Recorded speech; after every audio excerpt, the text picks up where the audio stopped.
I'm a really big fan of crime dramas, which isn't really obvious from what I post on my channel and the very cutesy background I have on my video right now. But recently I have been getting into a few crime dramas, my favorites being Breaking Bad and The Sopranos. But I've noticed something really funny about the fandoms of these shows and other crime TV shows and films. They really have two types of audiences.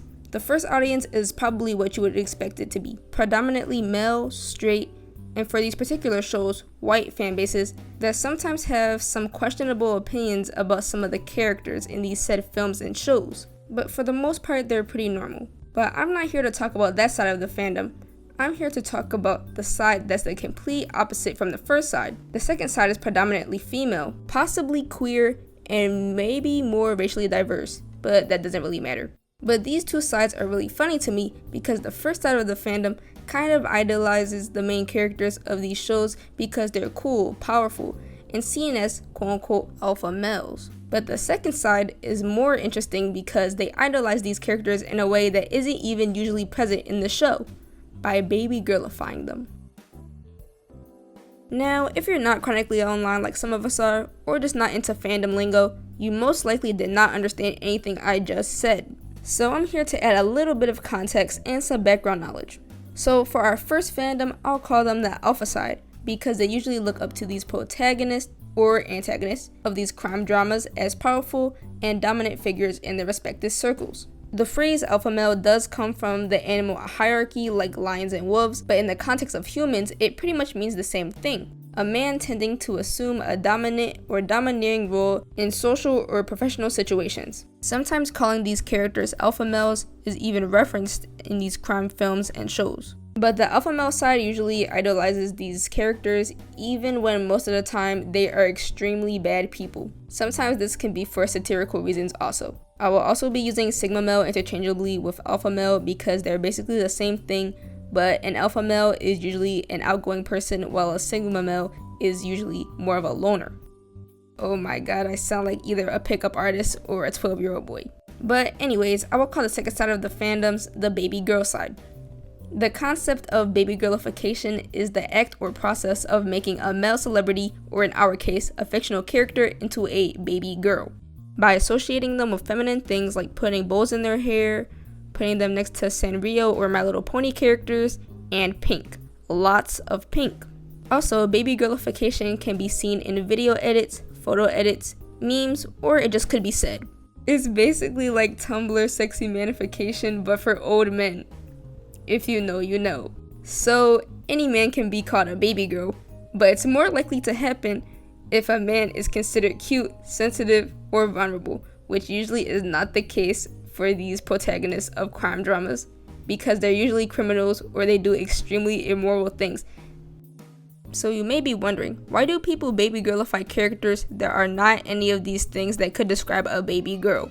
Good question. There could be a few reasons why someone in the baby girl side of a fandom would do this, and I'll narrow it down to 3 reasons. 4 satirical reasons. Like, if your character is literally none of the things that I just said makes a character into a baby girl, then it's probably just a joke. For example, this picture of Tony Soprano I found on Pinterest. I doubt that people actually think that Tony Soprano is their small angry baby, but honestly, you'd never know. The next reason is because they have a sad backstory. I think that this is one of the main reasons for babygirlification. The fandom feels bad for the character and feels the need to protect them from the world. For example, Jesse Pinkman. We feel bad for everything Walter put him through, like manipulation, making him shoot Gal when Todd kidnapped him, etc., etc. This, paired with his silly personality in the earlier seasons, while also being young and cool, made the fans turn him into a baby girl while justifying his actions. And the last reason is because the character might be conventionally attractive. Being attractive can go a long way in someone thinking that a tough, dark, cold, middle-aged man that does very illegal things is their precious little Pookie, because I guess being attractive makes everyone forget the heinous war crimes that these characters have committed. For example, Patrick Bateman is a misogynist, a psychopath, a serial killer, and probably more, yet they babygirlify him because he has a skincare routine? And because Christian Bale is very conventionally attractive, and his character was supposed to be perceived as physically attractive anyway. I see this with a lot of other characters, like Lalo Salamanca, Jesse Pinkman, Homelander, and most Robert De Niro or Al Pacino characters before the 21st century. And a bonus reason is because the character actually does have a silly or charismatic personality. Some crime drama characters are actually funny or do actually have some baby girl traits. For example, Saul Goodman. He's funny, he jokes around, he wears flamboyant clothes, etc., etc., which makes him an ideal candidate to become a baby girl character.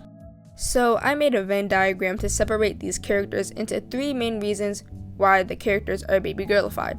But the Venn diagram will include the personality and excludes satirical reasons because sometimes it's not really clear if a character is being baby girlified seriously or ironically. And I'm sorry if I'm missing any characters because I can only put the characters I'm very knowledgeable about.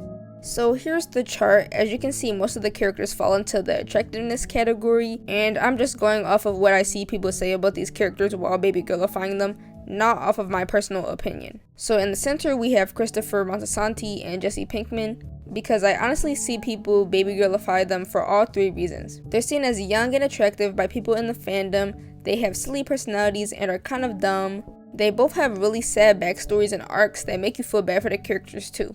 In attractiveness and personality, we have Lalo Salamanca, Saul Goodman, Tony Soprano, and Patrick Bateman. All of these characters have silly or quirky traits about them that can make them endearing, and I also see people call them attractive during babygirlification. I was hesitant to add Tony Soprano at first because I know a lot of those are satirical, but I feel like some of them could be true because almost every woman in The Sopranos falls for Tony because he is very charming. And there are so many posts on Reddit about people asking women if they think Tony Soprano is attractive, so he's added here.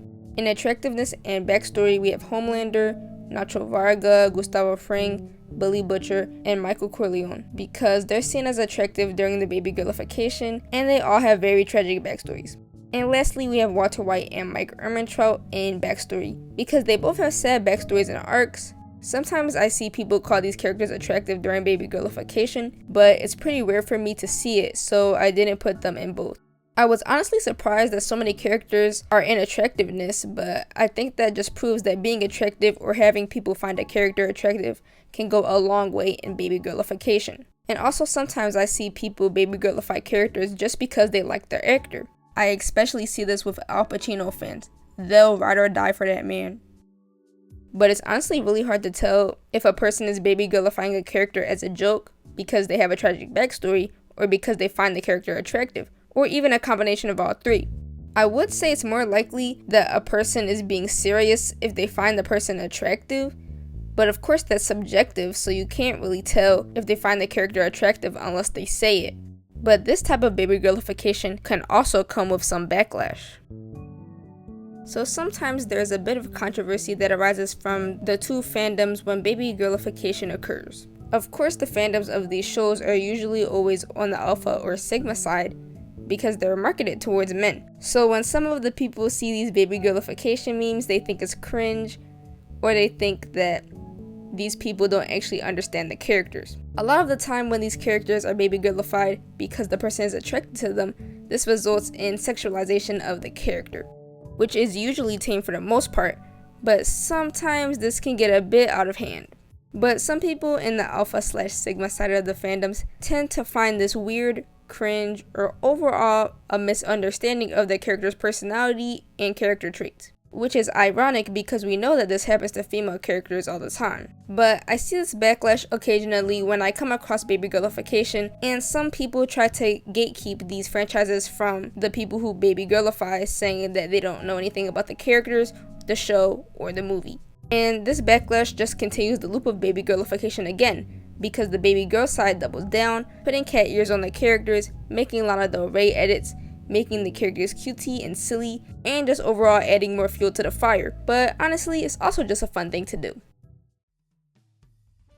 So, is it delusional to think that a dark, brooding character is your baby girl? Maybe it is, but babygirlification is so interesting to me because it changes how these characters are supposed to be perceived to something completely opposite. The alpha/sigma side of the fandoms sometimes look up to these characters as idols that are cool, dangerous, and the epitome of masculinity, while the baby girl side flips this on its head by making these hyper-masculine characters feminine and soft, even though they wouldn't be canonically. I assume that a lot of people do this because it makes the characters seem more relatable to them, since a lot of these characters are most likely misogynistic, racist, homophobic, or overall non-approachable people.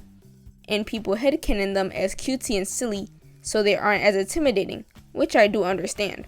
Both sides of the fandoms have cringy stuff about them, and I'm pretty sure that most people in the fandoms are doing it ironically because they think it's funny. Even most of the crime dramas and films are supposed to be satirical, and we're not supposed to look up to these characters. They're supposed to be cautionary tales about what not to do. So I think we should be able to laugh about these characters. Overall, I do like Babygirlification. I think it's pretty funny to see most of my favorite characters standing next to My Little Pony characters, or with the pink bows in their hair. But I think everyone should be able to consume and react to media how they like. So if you want to make those Sigma edits with the funk music, then make the Sigma edits. And if you want to make the Baby Girl edits with the Lana Del Rey music, make those Lana Del Rey Baby Girl edits. But that's really it for this video. It's kind of a random and niche premise, but I thought this was something funny I noticed about these fandoms. It's pretty different from my other videos, but I want to get into other films and TV shows besides the Addams Family. So comment down below what you think about Babygirlification. Is it funny? Is it annoying? I personally think it's pretty funny. If you have a movie or film topic you want me to talk about, please comment down below. And please tell me who's your favorite crime drama character in the comments. I hope to see you in the next video.